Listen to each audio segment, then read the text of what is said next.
kay Roque ho muna, no? Dahil na ipangako ko naman sa inyo na i-discuss natin si Roque, eto po, mga kababayan. Sumusuporta. Ayan. Si Roque ho, mga bossing, kayong mga kakamping, kayong mga kakamping gustong utuin ni Attorney Harry Roque. Bakit ho, mga kababayan, abo? Gustong pagmukain na si Attorney Leni Robredo, mga bossing, nakasuporta kay Inday Sara Duterte. Ha? Pakinggan nyo ho yung mga sinabi ni Attorney Tago. Narinig nyo na ba ang Leni Robredo na sumusuporta sa impeachment ni Sara Duterte? Hindi. Kasi ang huling kita ko doon kay dating Vice Presidente Leni Robredo, mga kababayan, ayun po, tumutulong doon sa mga nangangailangan ho. Doon, at yun ang inaatupag ni dating Vice Presidente Attorney Leni Robredo. Kaya tahimik po at hindi nakikialam diyan sa impeachment, no, ni Inday Sara Duterte. Kami ang tanungin ninyo. Majority ng taong bayan sumisigaw ng impeachment kay Vice Presidente. Bakit? DepEd, Office of the Vice President. Kahit sa banda, may nakikita at may ibinabalita na irregularidad ng Vice Presidente. Kami ang tanongin ninyo, no? Mga Duterte, irrelevant na sa lipunan. Diyos ko naman si Jimmy Teng, ang sakit naman magsalita. China na lang ang naniniwala sa kanila. Sabi ni Ricky Rase, di niya na mauuto. Sir Mark, kakamping kami dati pero support ako sa administrasyong PBBM. Bungad pa lang ho ni Roque, mga kababayan. Halatang gusto ng mga mang-uto Narinig nyo na ba ang Leni Robredo na sumusuporta sa impeachment ni Sara Duterte?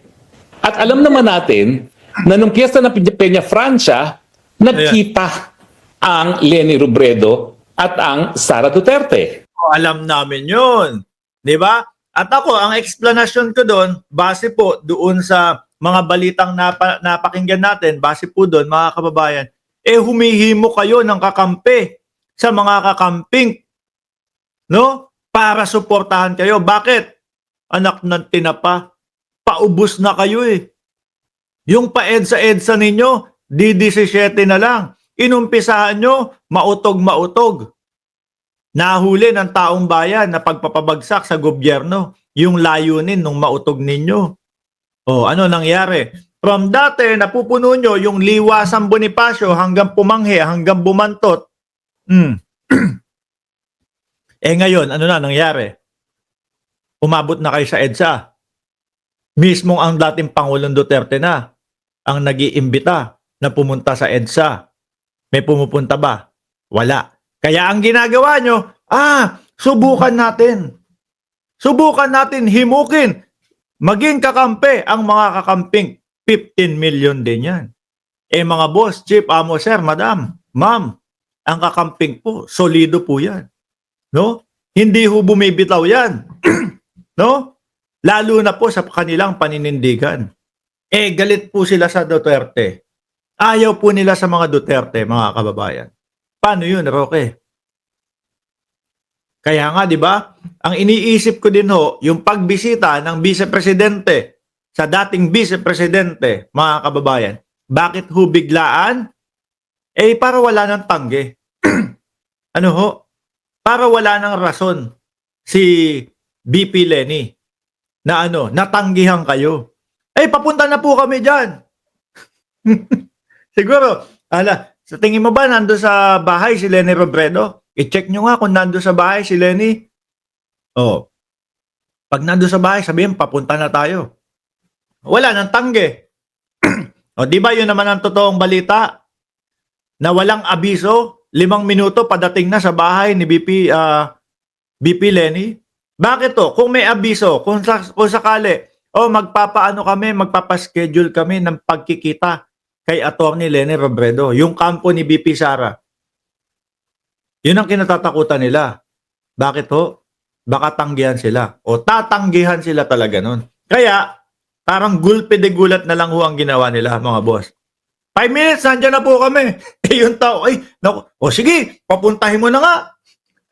Di mo ba?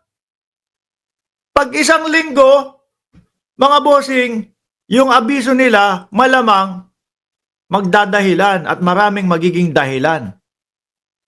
Si Atty. Leni Robredo. No? Kaya, mahirap palabasin yan na magiging kakampi ninyo si Atty. Leni. Yung pangbabalasubas ng dating Pangulo na si Duterte kay Atty. Leni Robredo, hindi makakalimutan nun yun. Kahit anong pang-uuto nyo. Yung pagkulong kay De Lima ng 7 taon, tapos ang ending, walang kasalanan. Hindi makakalimutan ng mga kakamping yun. Di ba? Oh. Now, ang bali-balita ko, kaya naman nakipagkita rin itong Leni Robredo kay Sara Duterte kasi may panahon ng nakalipas, unang-una nung 86. Sandali lang. Ginulat nyo lang. No, binigla nyo doon sa bahay. Binigla ng Vice Presidente. Sabi nga, di ba, ni Barry Gutierrez, 5 minutes na lang po Biglang nagsabi, papunta na daw po sila. Walang abiso.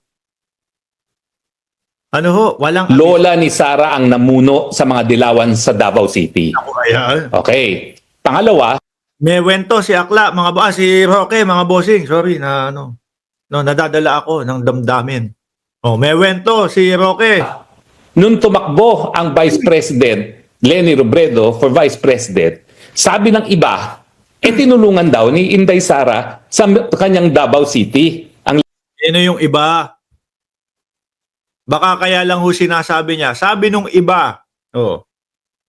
Para kapag tinanong natin, basta yung iba. Narinig ko lang yun. Yan mga estilong Roque ho, mga kababayan. Pag gumawa ng kwento, sabi ng iba. No? Para pag tinanong ho, basta narinig ko lang yan doon sa iba. Leni Robredo. Kaya marami nagsasabi na hindi imposible na merong common ground ang Leni Robredo at ang Inday Sara Duterte. Yan. O yung mga kakamping po dyan, no, mga kapatid, mga kaibigan nating mga kakamping, eto pong sinasabi ni Roque, hinihimok na po kayo. Nasuportahan nyo po sila dahil paubos na daw po sila. Tingin ko ang sasagot ng mga kakamping dyan, no way. Ang sasabihin po ng mga kakamping dyan, wag na oy. Ayan, kagaya ni Gil Obordo. Big no. Dahil napaka-imposible po mga kababayan, kahit saan paligoy-ligoy pa, nahimukin ni Atty. Harry Roque itong mga kakamping, yan po ang pinakamalabo pa. Malabo pa po sa tubig kanal, mga kababayan. Ako po, nakasama ko sa dormitory ng isang taon yan, si Leni Robredo, nung kami po ay freshman sa UP. Nakita yung kabakla, nakita yung kung ano yung kung ano yung ugali mo. Bakit? Hindi ho kasi kaya ako laging nababanggit na parang babading-bading. Madami pong nagsasabi na bading daw si Roque. Ako naman lagi kong sinasabi mga kababayan, hindi ho ako naniniwala dun. Dahil po si Roque matigas po at maton na sinabi na gusto niyang mapataples si Ronnie Liang. No? Kaya sabi ko, hindi bading to. Malakas ang boses, matikas ang boses, gustong pagtaplesin yung isang lalaki. Di ba? Paano mo iisipin na ang isang Roque bading, mga boss, kung matigas ang boses at ang sinasabi, pagtaplesin natin si Ronnie Liang. Diliman. So alam ko, ng pananaw talaga ni Leni Robredo ay kapareho ng kapananaw ko, no? Na nung mga ayun. Yung mga pananaw, ako naniniwala ko, yung pananaw ni Atty. Leni Robredo malamang sa alamang kapareho nung paniniwala nung mga kakamping. Ano? So ibig sabihin, ang sinasabi ni Roque dito, kung parehas ng pananaw si Atty. Leni Robredo at si Roque, ibig sabihin yung pananaw nyong mga kakamping si Roque, sabi ni Blas Magluyan, ba't tumataas ang kilay mo, Mark? Pinaretoke mo ba yan? May retoke na ba ng kilay ngayon? May retoke, aahitin. Pag tumaas ba, nireretoke pa ba yun? Ano ba naman yan? Babanat lang yung mga DDS? Ang hihina pa? Magsasabi lang, babanat, bardagulan niya tapos mahina. Retoke siguro, ano tawag doon? Tatatuan. O sige, sabihin, bading na ako, okay. Yan ba gusto mong yan ba gusto mong palabasin? Bading na ako, parehas kami ni Roque. Ay, si Roque hindi pala bading. No, lalaking lalaki pala si Roque.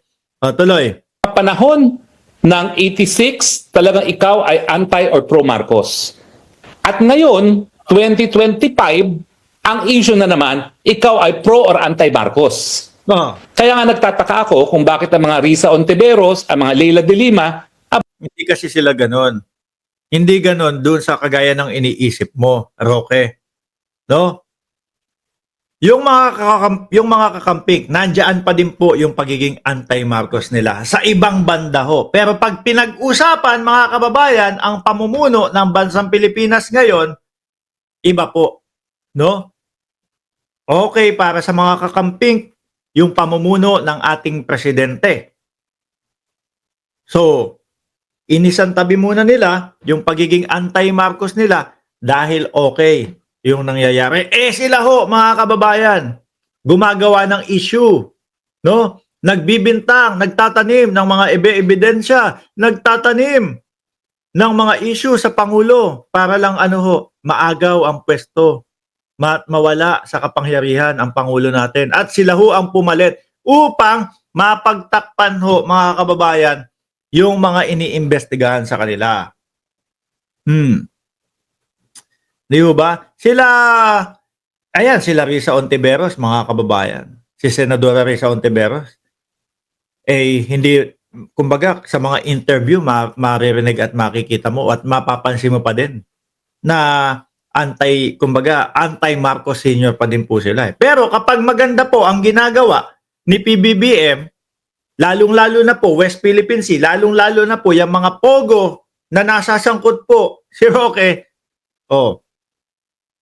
sumusuporta sila. Di ba? Sumusuporta sila. Hindi kagaya nila, ang gusto lang nilang mangyari, mapabagsak, mapababa, maalis sa pwesto ang ating Pangulo dahil gusto nilang mapagtakpan yung mga irregularidad na naiimbestigahan po sa kanila. Baka wala na din pera dahil sarado na yung pogo. Ano po, huwag kayo maingay, nandiyan na sila itera. Baka sabihin, salbahe tayo dito. Mabait ho kami dito, ma'am. Chi, shoutout sa iyo. Tuloy pa natin si Roque.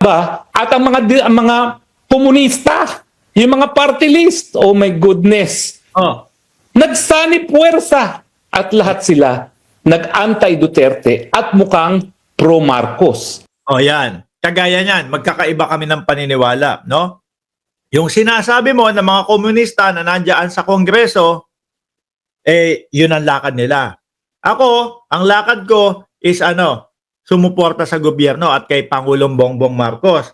Yung sila Risa Ontiveros, nananatili silang mga kakamping. Ngunit subalit, dahil nakita po ang mga irregularidad ng mga Duterte, nagkaisa po. Pero, hindi ibig sabihin nun, ako magiging NPA na. Yung mga dilawan o yung mga kakamping, magiging pulawan na. Nananatili silang kakamping. Nananatili silang nakasuporta sa mga politiko nila. Nananatili kaming nakasuporta sa Pangulong Marcos, nakasuporta sa gobyerno ng Pilipinas. Yung sinasabi mong mga NPA, nandun pa din sila. Kaya lang, ang nagkaisa lang kami, labanan ang irregularidad ng mga DDS. Roque? Tama ba? Kasi wala nang maging kakampi ito, mga boss no? Sabi ni Chi, di kasi makapag-beauty rest ang Tita Roque nyo. Paano naman matutulog yan? No? Ang tumatakbo sa isip niya, naku, baka mahuli ako bukas Naku, baka last day ko na itong matulog sa kwarto di ho ba? Hupak na si Roque. mamukat-mukat nyo mga kababayan. Si Roque, nategi sa stress. Huwag naman sana ho, mga kababayan. Si Jordan G, miss niya ang hotdog. Ay, sumusubo ba ng hotdog tong si Roque? Ibig ko sabihin, yung hotdog, yung tender juicy hotdog, mga kababayan. Kasi po, dito sa kinaroroonan namin, nakakamiss yung mga hotdog na ganyan, tender juicy. Di ba? Wala dito niyan. Mahilig ba sa hotdog na tender juicy si Roque? Kayo na po ang sumagot dyan sa comment section.